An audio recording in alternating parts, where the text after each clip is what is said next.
"Remember how our roles reversed," said my former classmate, standing before me. Back in middle school, she was the picture of youth and health, but now her former self was nowhere to be seen. She smiled weakly, her figure emaciated. Why was she so kind to me? What happened to her that led to this state? I invited her to a café to find out what had happened to her since we graduated from middle school. What she shared was a past so heartrending that even as a listener, I found myself on the verge of tears. "My name is Jason, just a regular male student. I wish I could say that, but it's not that simple. My family is just my mom. We're a single-parent household. My dad didn't die. He left us for another woman. I barely remember his face, so it must have been a long time ago. Before I knew it, life without a dad became the norm. Since he left, my mom has been raising me on her own. She never complained and loved me more than anything, working every day. I wanted to repay her effort, so no matter how tough it got, I tried not to be a burden. But the harsh reality is that effort isn't always enough. If only it was just my dad who disappeared, but he took all our savings and bank bucks with him, probably to divert as much attention as possible to himself, likely for his mistress.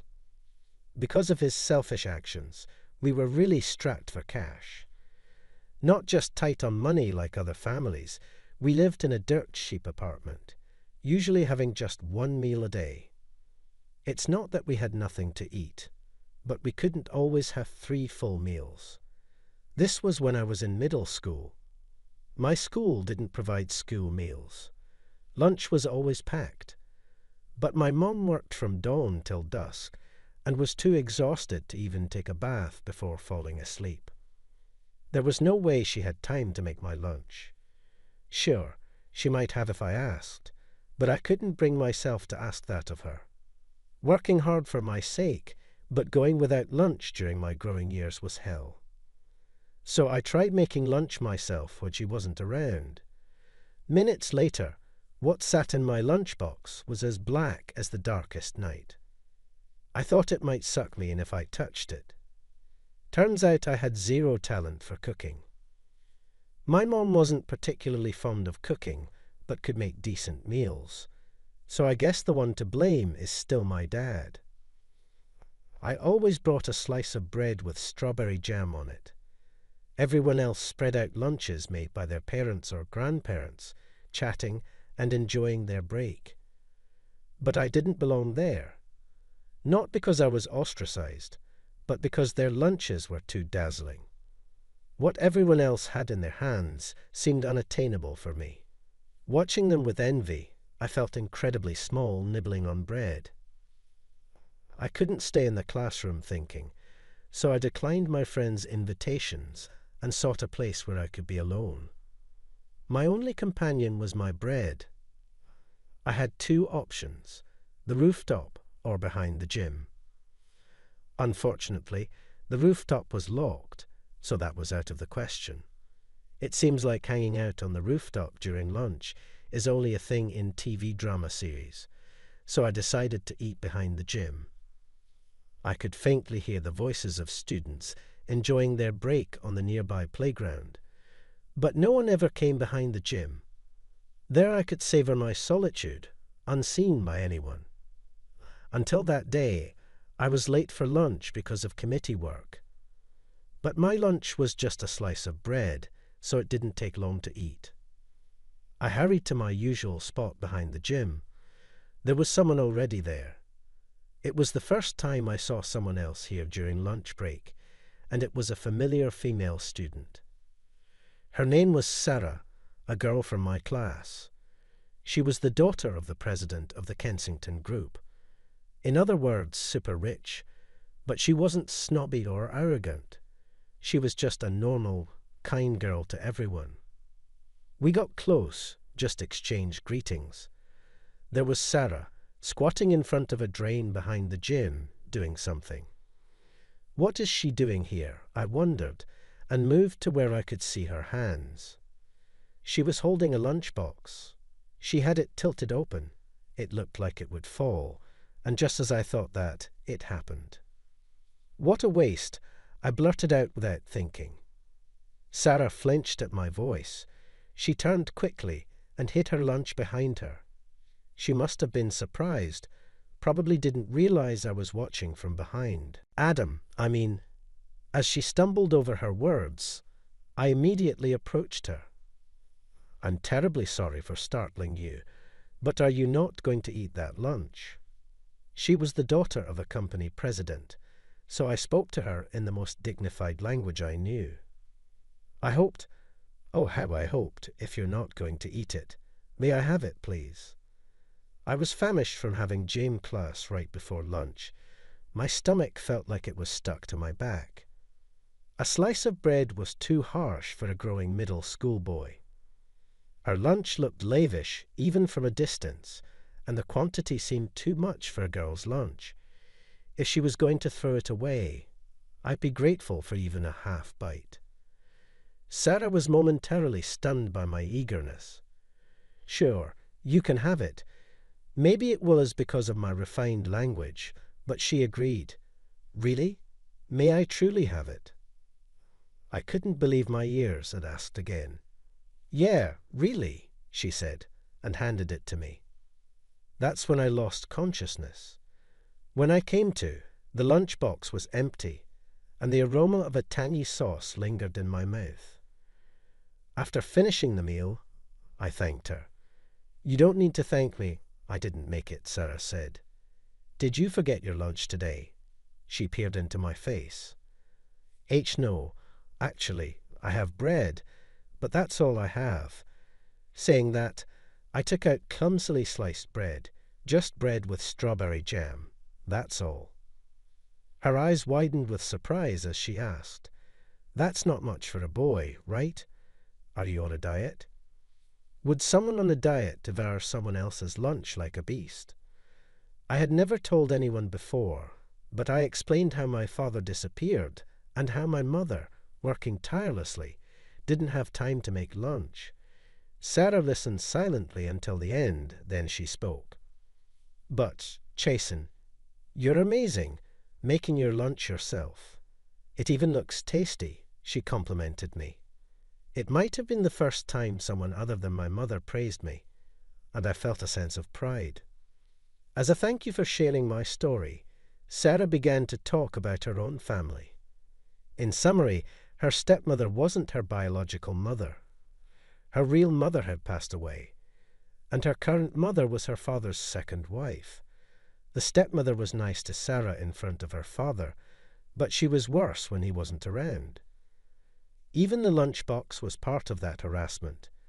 Despite knowing Sarah's small appetite, she packed it with too much food, including things Sarah disliked. If Sarah left anything, her stepmother would say, "How can you leave it when I work so hard to make this?" and would become hysterical. That's why she was trying to throw away the contents. I see. No wonder the quantity was so much. To my starving self, it was a feast, but for her, it was an overwhelming amount. "So, you haven't eaten lunch yet today?" She nodded silently to my question, embarrassed. I offered her my bread. "Here, please have it." It's wrapped in plastic, so I didn't touch it directly. She took the bread from my hand and smiled. "Thank you," she said, enjoying the bread. After that day, we started exchanging lunches. Our meeting place was behind the gym. We shared stories and complaints while eating. Though we were in the same classroom, we hadn't talked much before, but we found we had a lot in common. After eating, I'd take a short nap while Sarah drew in her sketchbook. She was in the art club and amazingly good at drawing. The sound of her pencil on the paper was soothing, and I enjoyed those moments. Life became smoother for me from there. I was able to go to a nearby public high school with decent academic standing, and my mom cried tears of joy when I got accepted. Sarah ended up attending a boarding school for young ladies, located a bit far from where I was. She wanted to get away from her mother as soon as possible, and I remember her being incredibly excited the day she got accepted. Her drawings are more aggressive than usual. Then came our last lunch together. The thought of not being able to exchange lunches with her anymore felt a bit sad. On her last day, Sarah was still drawing in her sketchbook. Looking at her profile, I considered confessing my fleeting feelings, but wanting to keep this youthful memory to myself, I suppressed my tender emotions and etched her image into my mind. It wasn't long after I started high school my mother remarried. My stepfather, in his first marriage, had been caring for his disabled parents and hadn't had the chance to meet someone until now. He wasn't exactly handsome, but he was sincere and kind, a good match for my mother. With a stable income from his job, my mother quit her exhausting work and found a full-time job with less burden. My stepfather maintained a comfortable distance with me, so we quickly developed a relationship where I could call him Dad. Thanks to his support, I smoothly progressed in my studies and got into a renowned university. I landed a job at a major corporation, leading a life far richer than anything I could have imagined as a child. A few years into my job, I was leading busy yet fulfilling days, but due to a transfer within the company, I had to move. While I was excited about starting a new life in a place somewhat distant from my parents' home, I wasn't without anxiety about living in an unfamiliar area. Once I had settled into my new home, I went out to get groceries. There was a charming small shopping district nearby where I usually did my shopping. Even after a few years of working, cooking remained a challenge for me. I had practiced enough to make spaghetti, but my specialty was still macaroni and cheese. My mother had tried to teach me, but I was utterly hopeless. It's okay not to force yourself to practice. There are plenty of fast food restaurants, thus I was consoled. At the end of the shopping street, I discovered a small hamburger shop. My mother had said fast food restaurant meals were fine, but I never really liked them. I was afraid that relying solely on fast food restaurant meals at my age might be bad for my health. This small hamburger shop, though modest, was clean and had delicious-looking hamburgers on display. They seemed homemade. Yes, homemade meals are the best. Perhaps because I hadn't had much experience with homemade meals in the past, I quickly developed a fondness for those made by human hands rather than those mass-produced in factories.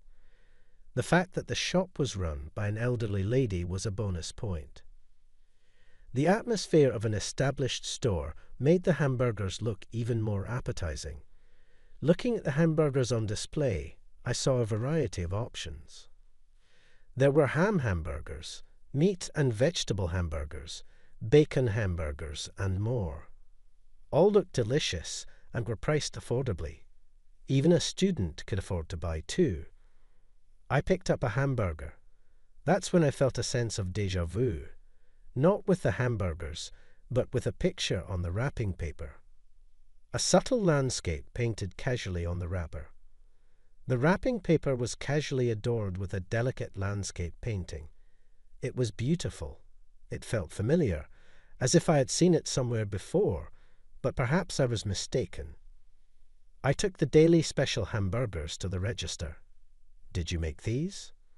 In response to my question, the elderly lady replied, No. I can't stand for long because of my bad legs, so I just mind the shop. But these are made by a beautiful lady, so they are really delicious." With a smile, she packed the hamburgers into a bag for me. Back home, the lunch tasted somehow nostalgic, like something I had eaten before. Since then, I became a regular at that small hamburger shop in the shopping district. Sometimes there was someone other than the elderly lady at the counter, apparently her husband. I wondered, why has my wife dressed up lately? "It's because of you, young man. he'd say with a hearty laugh while selling the hamburgers. Besides these two, I never saw anyone else at the hamburger shop. I wondered where the beautiful lady the elderly lady mentioned was. One day, as usual, I went to the hamburger shop, only to find a blind man shouting in front of the shop, "Refund my money. The lunch was terrible." The man was shouting furiously. The person apologizing to the man was neither the usual elderly lady nor her husband. It was a slender woman I had never seen before. Behind her, the husband was saying, "Bad? Maybe you have something wrong with your taste buds, not our lunch." He was arguing back just as fiercely. "Quiet down, will you?" The elderly lady scolded her husband. Indeed, it seemed like the husband's competitive nature was escalating the situation. I pulled out my cell phone and began speaking loudly. "Yes, that's right. At the exit of the shopping district, there's a man causing a big scene here." That's what I said. Of course, I wasn't really connected to anyone hearing my voice. The blind man quickly left the front of the hamburger shop. "Thank you, dear. This foolish husband of mine just had to say something, causing trouble for poor Sarah." The elderly lady nudged her husband. "It's the fault of that young punk for criticizing Sarah's cooking," he grumbled, heading back inside. I was honestly stunned. The fact that both of them referred to this slim woman as Sarah shook me. Sarah, that was the name of a girl from high school I was close to. The woman who had just been shouted at turned to me, surprised, and then said with a hint of sadness, "Jason, is that you?" She asked hesitantly, almost as if praying. Her expression seemed to convey a wish that I wasn't who she thought I was. "Yeah," I could only nod in response. "Do you remember me? I'm sorry for looking like this. It's like our roles have reversed." She smiled weakly. Seeing her smile, the image of Sarah from our school days overlapped. Though much thinner now, her face still bore traces of the old Sarah. "I remember you, but why are you here?" "This is quite far from our hometown," Sarah said. "It would be a long story. Today's been a lot, so I'm closing the shop early. You can go home now, Sarah," the elderly lady, having watched us, told her while waving her hand. She handed me a few hamburgers. They were oddly cold. After that, Sarah and I sat down at a nearby cafe to talk. What she shared was heartbreakingly unbelievable. Right after she started high school, her stepmother and father had a son. With the birth of a son, the presidency of the Kensington group naturally shifted to Sarah's younger brother. As a result, Sarah's position in the Kensington family became considerably diminished, with some even deeming her as no longer useful. I was furious, but the story continued. After graduating high school, Sarah was forced into arranged marriages to strengthen the family's business. Her chosen spouse was a man 10 years her senior, the son of a business associate. Although he wasn't her type, she married him, thinking it was for the family's sake. However, her husband neglected her, spending every night out with his mistress. "Don't think our son is at fault for partying. You're the problem for failing to keep his heart." Sarah lived in a daily cycle of such demeaning comments. Finally, Sarah's husband, after having a child with his mistress, forced Sarah out of their home. Trying to return to her parents' home, Sarah found they wouldn't accept her back. Betrayed by her husband and abandoned by her family, she was left utterly depleted, both physically and emotionally. It was the couple who ran the hamburger shop who took her in. They gave me a place to stay when I had nowhere else to go, and they even let me work here. "They are really kind people," Sarah said, tears streaming down her face. Back then, she was an enviable, sparkling figure admired by everyone. Sarah was loved by all, treating everyone equally regardless of gender. I was appalled to learn that such a person had her educational opportunities taken away due to outdated values and had her life crushed by her husband and family. I'm really left with nothing. I feel completely empty, she said. I wanted to do something for her. After all, I still hadn't repaid the kindness I received from Sarah behind the gymnasium. Hey, Sarah, I've got something I want to discuss with you. I had a proposal for her. The major company I joined was a design firm founded by my stepfather. I was in charge of the media content department there. True, my joining the company was initially through my stepfather's connections. However, I found my fit in the design industry and consistently delivered results, so no one ever mentioned my connections anymore. I had even made some good friends there. Among them, I was particularly close with Kevin. Kevin was particularly good at delegating work and had a knack for knowing when to ease off. We were currently looking for an illustrator who could create background images for a project. Kevin usually excels in finding talented illustrators, but this time we were having trouble. We have illustrators, but finding one with a soft touch for background images, that's the issue. Can't you do something about it? I asked Kevin. Not just for any background artist, but for a creator with a gentle, warm touch. No compromises. After a serious sigh, he responded. All right, I'll bring you an amazing illustrator, one that'll impress even you. Too bad, Kevin. This time, I found an excellent illustrator before you did. Yes, my proposal to Sarah was for her to work as an illustrator with us. Sure enough, she was the one who had drawn the pictures on the hamburgers wrappers. Her illustrations were impressive enough to be an immediate asset to our company. How about working as an illustrator from home? Sarah quickly shook her head. My drawings are nothing special, just a hobby. I took out several of the hamburger wrappers I had saved every time I bought hamburgers. I carefully folded and preserved its wrapper. These are your drawings, right? I don't think the elderly couple could have drawn these. It's a waste to have such talent and not use it. The prints are just homemade, right? We'd really like you to join us, I begged her. I learned that she could also draw on a tablet. That made her even more desirable for our company. Still, she was hesitant. How about trying it out? If you don't like it, you can quit any time. We'll definitely pay you. She nodded in agreement. I could almost picture Kevin's frustrated face from afar. The next day, I brought Kevin to the hamburger shop. I can't stand that you found an illustrator before me.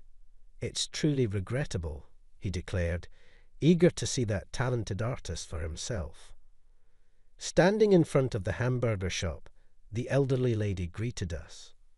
Oh, you brought a friend today, she said, handing me several pieces of paper.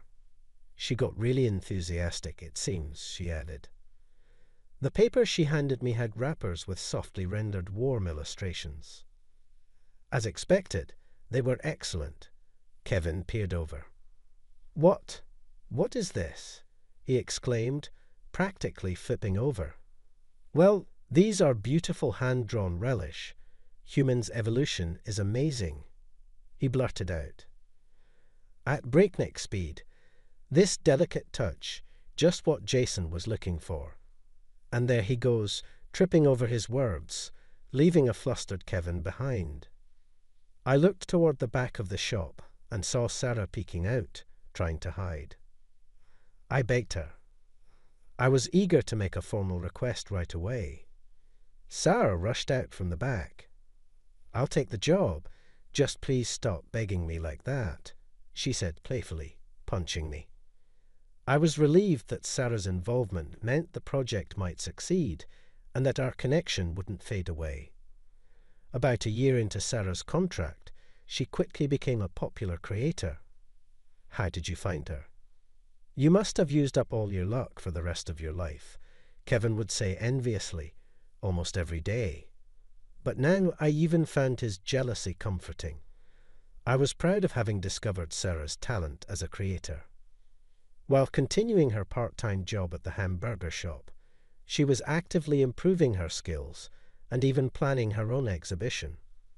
Apparently, Sarah's ex-husband started trying to get in touch with her, despite her smoothly sailing life.